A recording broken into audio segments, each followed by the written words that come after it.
Il y a 3 éléments qui empêchent l'écoute du Seigneur.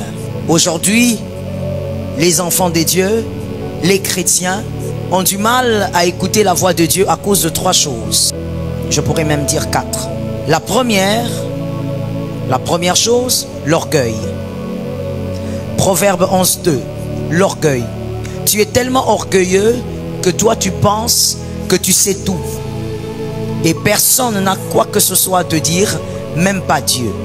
Tu es tellement orgueilleux que toi tu délimites la révélation de Dieu. C'est-à-dire, tu veux que Dieu te parle comme toi tu le décides. Tu décides, Seigneur, moi je veux seulement que tu me parles en rêve. Ne me parle jamais au travers du pasteur Joël. Moi je veux que tu me parles seulement quand je suis dans ma chambre. Non, moi je suis le type de chrétien qui ne va pas dans ces églises-là. Je préfère être dans ma maison et Dieu va me parler. Tu n'es pas le patron de Dieu. Tu n'es pas le créateur de Dieu. Tu es la créature et tu resteras la créature.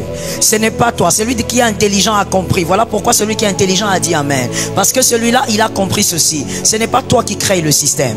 Le système a déjà été créé par Dieu. Il ne va pas changer le système à cause de tes caprices. Il ne va pas changer le système parce que tu as été trahi dans les églises. Il ne changera pas le système parce qu'il y a des pasteurs aventuriers. Parce que s'il y a des aventuriers, il y a des pasteurs que lui a envoyés. Le système de Dieu, il va te parler comme il veut. Alors fais tomber ton orgueil, sinon tu n'entendras jamais rien. Il y a beaucoup de gens que j'ai rencontrés qui ont eu à me dire, pasteur, moi Dieu ne m'a jamais parlé. Mais lorsqu'on parle avec la personne pendant quelques minutes sur la façon dont la personne vit, on comprend que Dieu a utilisé beaucoup de moyens pour lui parler. Mais seulement il est rempli d'orgueil. L'orgueil mène à la chute. Sois humble et tu entendras Jésus te parler. Quand vient l'orgueil, vient aussi l'ignominie. Mais la sagesse est avec les humbles. Les humbles sont sages. Pourquoi l'humble est sage? Parce que l'humble sait que la sagesse peut sortir de la bouche de n'importe qui. La sagesse peut sortir de partout. Et Dieu utilise les voix qu'il veut. S'il veut utiliser l'âne pour parler, il va utiliser l'âne. S'il veut utiliser l'eau pour guérir, il va utiliser l'eau. S'il veut utiliser un prophète, il va utiliser un prophète. Ce n'est pas à toi de décider ce que Dieu doit faire et ce que Dieu doit dire. Ainsi, tu es tellement orgueilleux. Regarde comment tu as commis trop d'erreurs face aux choses très simples. Les hommes moins intelligents que toi n'ont pas chuté là où toi tu as chuté. Pourquoi tu as chuté? Tu es trop orgueilleux. Tu dois apprendre à descendre dans l'humilité et écouter Dieu selon ce que Dieu veut te dire. Si Dieu décide de te dire d'avancer, sois humble pour entendre ça. Il y a des personnes tellement orgueilleuses qu'elles pensent que Dieu ne peut jamais utiliser certaines autres personnes pour parler. Dieu est libre. Je veux même te choquer en te disant, autant tu crois que tu es libre de pécher comme tu veux, comme tu as péché hier, je pense que tu dois aussi comprendre que Dieu est très libre. Il est libre de parler avec qui il veut. Il est libre de parler par qui il veut. Il est libre d'utiliser qui il veut. Si tu fais tomber ton orgueil, tu vas entendre Dieu. Tu ne peux pas traverser ta vallée avec succès et vivre la grâce si tu n'entends les instructions du Seigneur. Les instructions, les révélations, les directives du Seigneur. Aucun enfant de Dieu ne peut traverser sa vallée sans que le Seigneur le guide. Toute vallée a ses réalités. Dans la vallée, le serpent parle. C'est en Éden que le serpent était loquace. Et en Éden, c'était un jardin parfait. Mais là, même là, le serpent parle. C'est-à-dire, dans la bénédiction qui vient de Dieu, le serpent parle. Dans l'épreuve qui vient de Dieu, le serpent parle. Et tu as besoin des instructions de Dieu pour ne pas tomber dans le piège du serpent.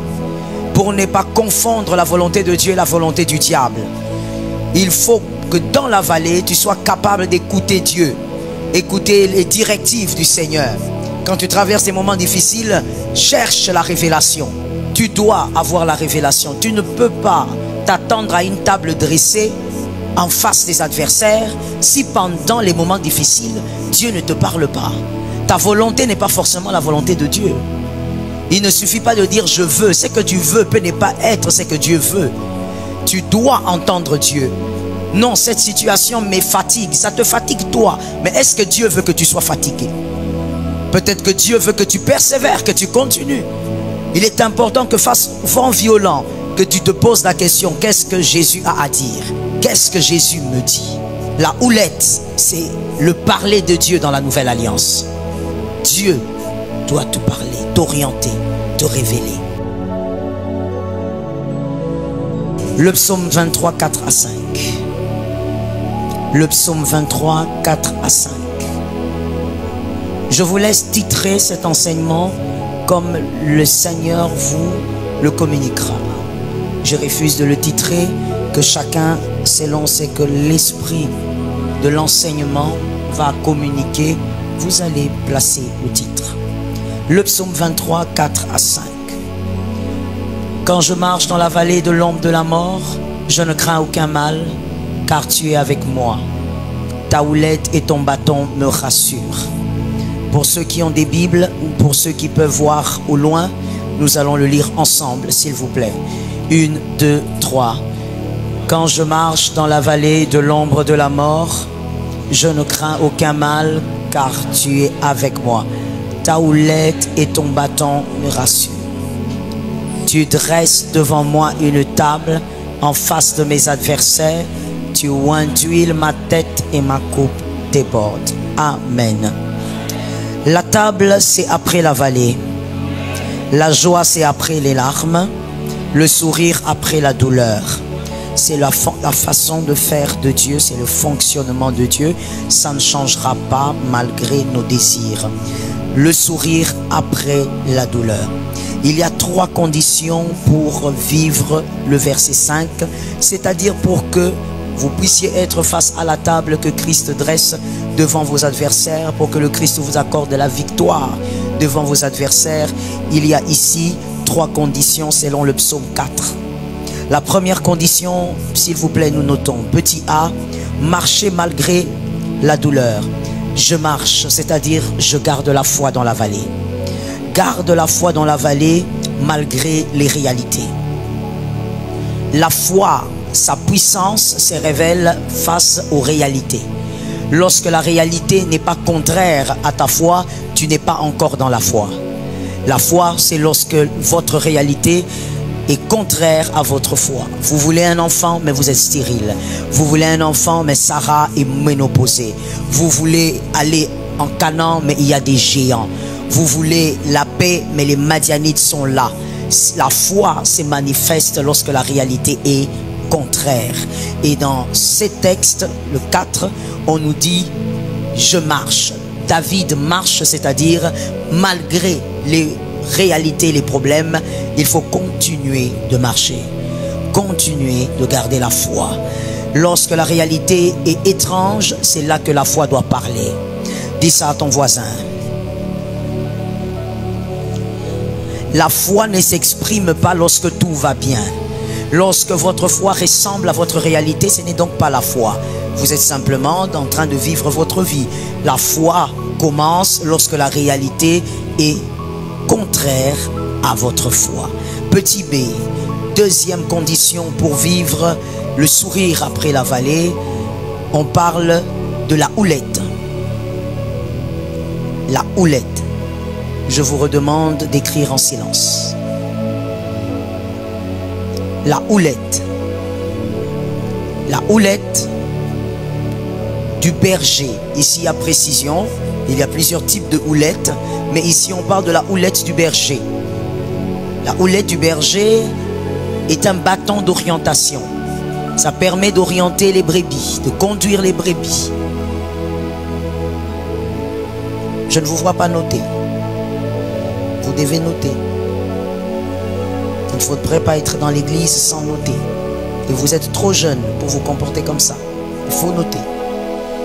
Cherchez des feuilles, des stylos et notez. Psaume 32, 8.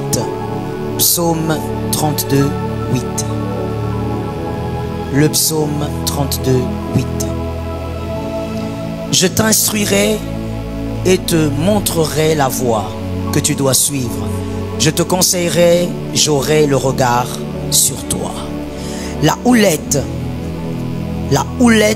ici, selon les Écritures, dont tu as besoin pour arriver au-delà de la vallée, pour que les larmes se transforment en cris de joie. Ce sont les instructions du Seigneur.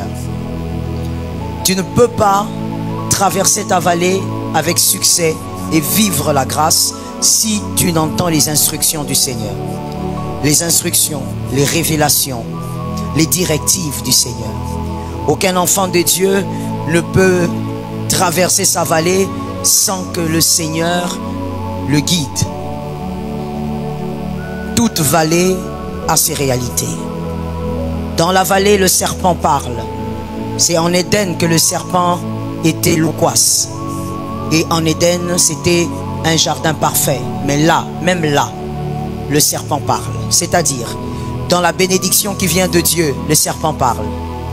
Dans l'épreuve qui vient de Dieu, le serpent parle. Et tu as besoin des instructions de Dieu pour ne pas tomber dans le piège du serpent. Pour ne pas confondre la volonté de Dieu et la volonté du diable. Il faut que dans la vallée, tu sois capable d'écouter Dieu. Écouter les directives du Seigneur. Quand tu traverses des moments difficiles, cherche la révélation. Dis à ton voisin, la révélation est essentielle dans la vallée. J'espère que tu l'as dit à ton voisin. Tu dois avoir la révélation. Tu ne peux pas t'attendre à une table dressée en face des adversaires si pendant les moments difficiles, Dieu ne te parle pas. Ta volonté n'est pas forcément la volonté de Dieu. Il ne suffit pas de dire je veux. Ce que tu veux peut ne pas être ce que Dieu veut. Tu dois entendre Dieu. Non, cette situation me fatigue. Ça te fatigue toi. Mais est-ce que Dieu veut que tu sois fatigué? Peut-être que Dieu veut que tu persévères, que tu continues. Il est important que face vent violent, que tu te poses la question, qu'est-ce que Jésus a à dire? Qu'est-ce que Jésus me dit? La houlette, c'est le parler de Dieu dans la nouvelle alliance. Dieu doit te parler, t'orienter, te révéler. Il y a 3 éléments qui empêchent l'écoute du Seigneur. Aujourd'hui, les enfants de Dieu, les chrétiens, ont du mal à écouter la voix de Dieu à cause de 3 choses. Je pourrais même dire 4. La première chose, l'orgueil. Proverbe 11:2, l'orgueil. Tu es tellement orgueilleux que toi tu penses que tu sais tout. Et personne n'a quoi que ce soit à te dire, même pas Dieu. Tu es tellement orgueilleux que toi tu délimites la révélation de Dieu. C'est-à-dire, tu veux que Dieu te parle comme toi tu le décides. Tu décides, Seigneur, moi je veux seulement que tu me parles en rêve. Ne me parle jamais au travers du pasteur Joël. Moi je veux que tu me parles seulement quand je suis dans ma chambre. Non, moi je suis le type de chrétien qui ne va pas dans ces églises-là. Je préfère être dans ma maison et Dieu va me parler. Tu n'es pas le patron de Dieu. Tu n'es pas le créateur de Dieu. Tu es la créature et tu resteras la créature. Ce n'est pas toi. Celui qui est intelligent a compris. Voilà pourquoi celui qui est intelligent a dit Amen. Parce que celui-là, il a compris ceci. Ce n'est pas toi qui crée le système. Le système a déjà été créé par Dieu. Il ne va pas changer le système à cause de tes caprices. Il ne va pas changer le système parce que tu as été trahi dans les églises. Il ne changera pas le système parce qu'il y a des pasteurs aventuriers. Parce que s'il y a des aventuriers, il y a des pasteurs que lui a envoyés. Dis à ton voisin, tu dois apprendre à fonctionner selon le système de Dieu. Le système de Dieu, il va te parler comme il veut. Alors fais tomber ton orgueil, sinon tu n'entendras jamais rien. Il y a beaucoup de gens que j'ai rencontrés qui ont eu à me dire, pasteur, moi Dieu ne m'a jamais parlé. Mais lorsqu'on parle avec la personne pendant quelques minutes sur la façon dont la personne vit, on comprend que Dieu a utilisé beaucoup de moyens pour lui parler. Mais seulement il est rempli d'orgueil. L'orgueil mène à la chute. Sois humble et tu entendras Jésus te parler. Quand vient l'orgueil, vient aussi l'ignominie. Mais la sagesse est avec les humbles. Les humbles sont sages. Pourquoi l'humble est sage? Parce que l'humble sait que la sagesse peut sortir de la bouche de n'importe qui. La sagesse peut sortir de partout. Et Dieu utilise les voix qu'il veut. S'il veut utiliser l'âne pour parler, il va utiliser l'âne. S'il veut utiliser l'eau pour guérir, il va utiliser l'eau. S'il veut utiliser un prophète, il va utiliser un prophète. Ce n'est pas à toi de décider ce que Dieu doit faire et ce que Dieu doit dire. Ainsi, tu es tellement orgueilleux. Regarde comment tu as commis trop d'erreurs face aux choses très simples. Les hommes moins intelligents que toi n'ont pas chuté là où toi tu as chuté. Pourquoi tu as chuté? Tu es trop orgueilleux. Tu dois apprendre à descendre dans l'humilité et écouter Dieu selon ce que Dieu veut te dire. Si Dieu décide de te dire dire d'avancer, sois humble pour entendre ça. Il y a des personnes tellement orgueilleuses qu'elles pensent que Dieu ne peut jamais utiliser certaines autres personnes pour parler. Dieu est libre.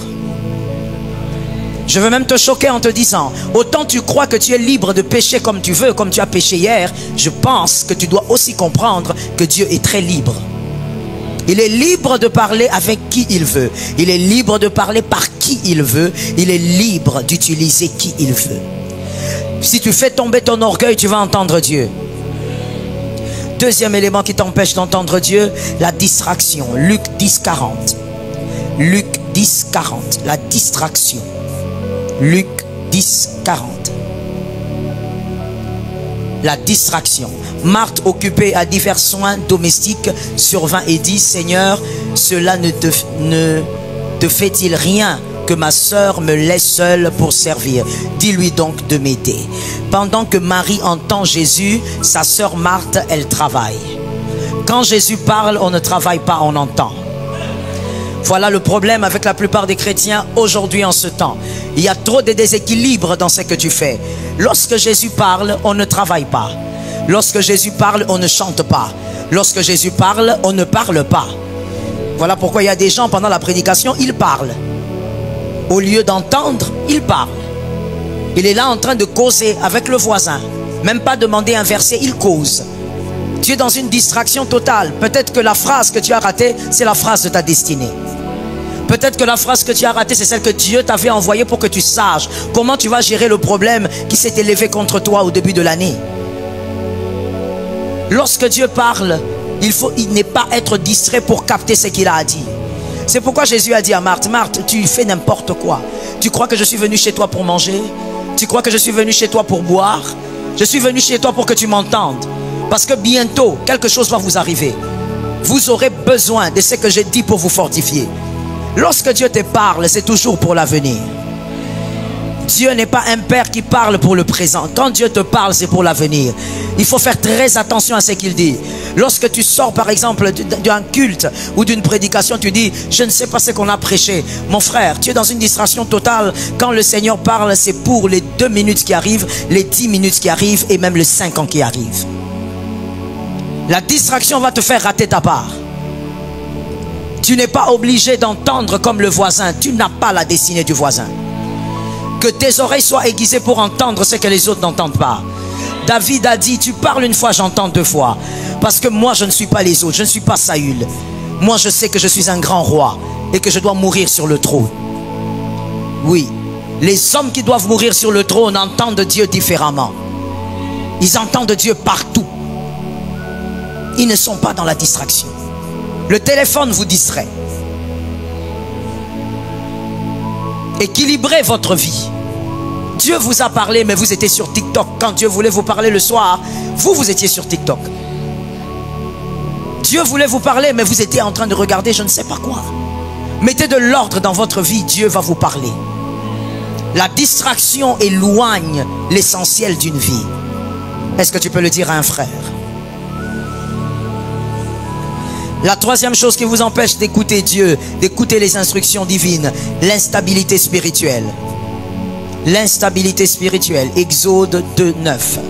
Exode 2:9. L'instabilité spirituelle.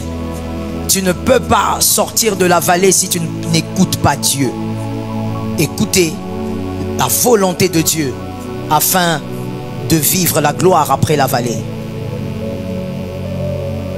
L'instabilité spirituelle. Listen to me et écrivez s'il vous plaît. On peut être porté par plusieurs mers, on ne boit pas à la mamelle de toutes les mers. C'est de la sorcellerie, ça ressemble à une malédiction. On ne peut pas boire à la mamelle de toutes les mers, même si tu peux être porté par 40, 50 mers. Cette écriture l'affirme. La fille de Pharaon lui dit, apportez cet enfant et allaitez-le-moi. On parle de Moïse. Je te donnerai ton salaire. Il parle à la mère de Moïse.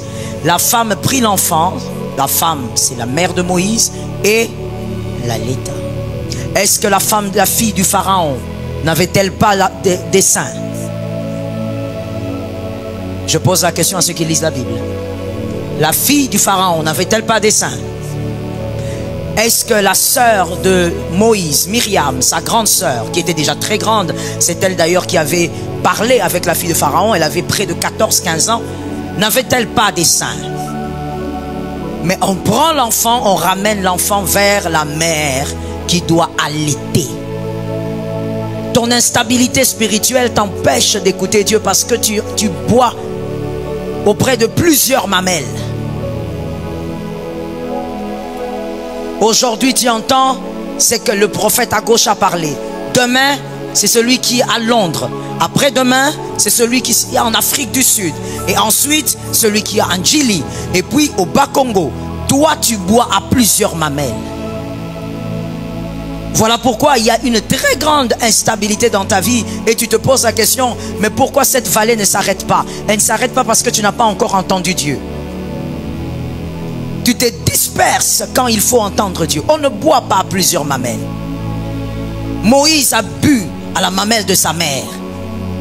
On peut grandir en Égypte, mais boire le lait, c'est la maman. On peut grandir dans l'opulence, mais la mamelle, c'est la maman. Tu ne peux pas écouter tout le monde, tu vas te disperser. Tu ne peux pas écouter tout le monde, ta destinée va s'émietter. Dis à un voisin, respecte tes oreilles.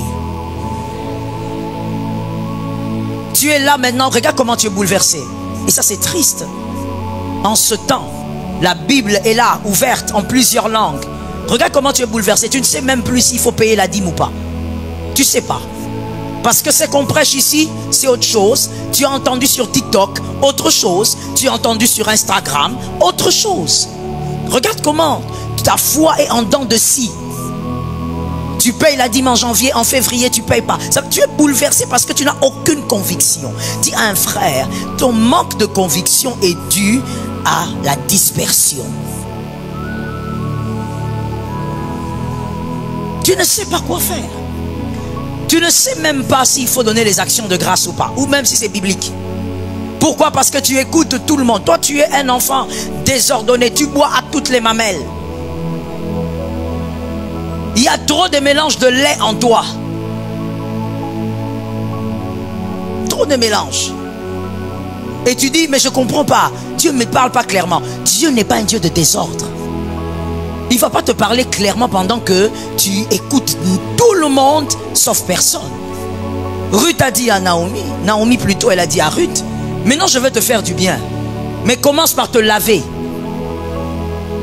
Commence d'abord par nettoyer ce que tu entends. Apprends à boire à une seule mamelle. J'attends 3 amens. L'église du siècle présent. L'église de TikTok.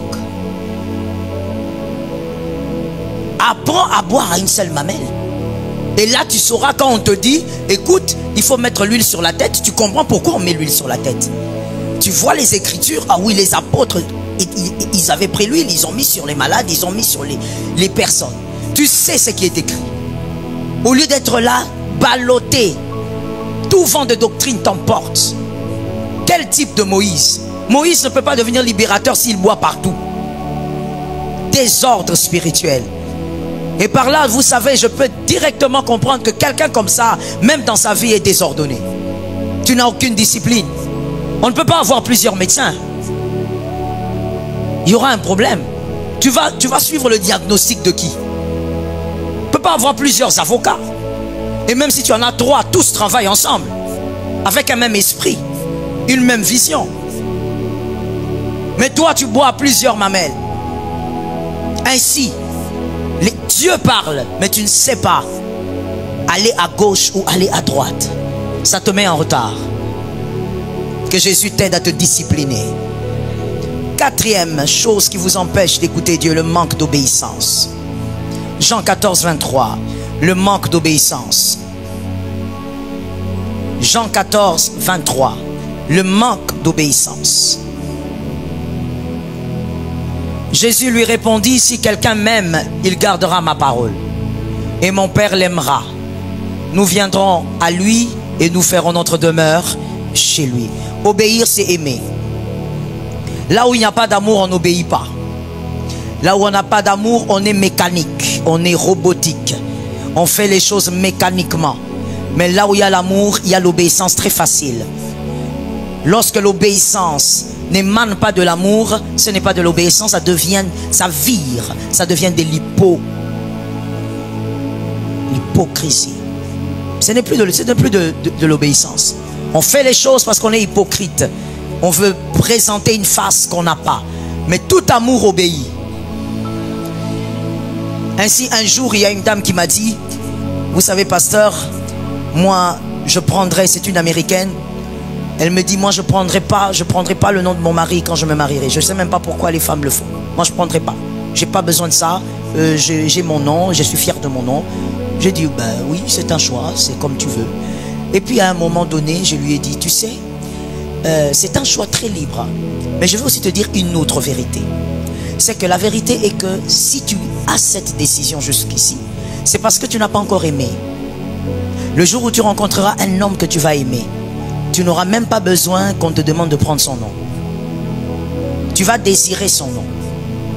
Ton seul problème, c'est que tu n'as pas encore rencontré l'amour. Et elle m'a donné raison après 2 ans. Parce qu'après 2 ans, elle a rencontré quelqu'un et aujourd'hui elle porte son nom. Aimer, c'est obéir. Quand tu vois que même dans une relation d'amitié ou quoi que ce soit, tu forces quelqu'un pour obéir, il n'y a pas d'amour. Laisse. Il n'y a pas d'amour. C'est comme vouloir une pomme alors que l'arbre n'existe pas. Tu veux la mangue alors que le manguier n'existe pas. Non, mais elle ne m'obéit pas. Elle ne t'obéit pas parce qu'elle ne t'aime pas. C'est dur à entendre, mais c'est ça. Lorsqu'il y a l'amour, on obéit facilement.